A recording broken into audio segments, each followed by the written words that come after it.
রাজধানীর হাতিরঝিল এমপি থিয়েটারে drone show প্রদর্শনীর এই আয়োজন ২৪ জুলাই গণঅভ্যুত্থানে বেসরকারি বিশ্ববিদ্যালয়ের শিক্ষার্থীদের বীরত্বপূর্ণ ভূমিকার ১ বছর বর্ষপূর্তি উপলক্ষে। সংস্কৃতি বিষয়ক মন্ত্রণালয় ও বাংলা একাডেমি আয়োজিত এ অনুষ্ঠানে উপদেষ্টা পরিষদের সদস্যবৃন্দ, বিভিন্ন মন্ত্রণালয়ের সচিব, কর্মকর্তা সহ বেসরকারি বিশ্ববিদ্যালয়ের শিক্ষার্থীরা উপস্থিত ছিলেন। এ সময় আগত শিক্ষার্থীরা বলেন, জুলাই গণ অভ্যুত্থান হৃদয় লালন করতে এ ধরনের আয়োজন বিশেষ ভূমিকা রাখবে। আমরা চাই যে সামনে যাতে জুলাইয়ের অভ্যুত্থানের যে স্পিরিটটা এটা যাতে বজায় রাখার জন্য এরকম আরো অনুষ্ঠান দেয়, যাতে আমরা ভুলে না যাই।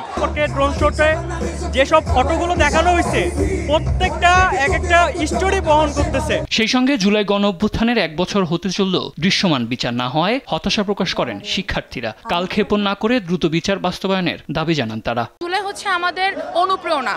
আমরা এই ধরনের অনুষ্ঠান প্রোগ্রাম বারবার চাই, এই জুলাই বারবার ফিরে আসুক, বাট জুলাইয়ের যে মৃত্যুগুলো ঘটেছে সেটা আর না আসুক বাংলাদেশে। যারা নিহত হয়েছে, শহীদ হয়েছে, তাদের পরিবার তারা যেন এই যে ন্যায় বিচারটা পায়। বিচার তো 100%, কারণ আমাদের দেশের সাথে যে অন্যায়টা হয়েছে এটার বাবদে তো মানুষ বিচার অবশ্যই চাবে। আর বিশেষ করে আমাদের শিক্ষার্থীরা যতজন মারা গেছে, যতজন আহত নিহত হয়েছে, তাদের পক্ষে তো বিচার অবশ্যই আমাদের।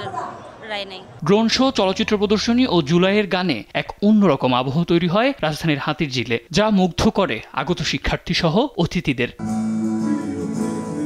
সাদ আহমেদ, দেশ টিভি, ঢাকা।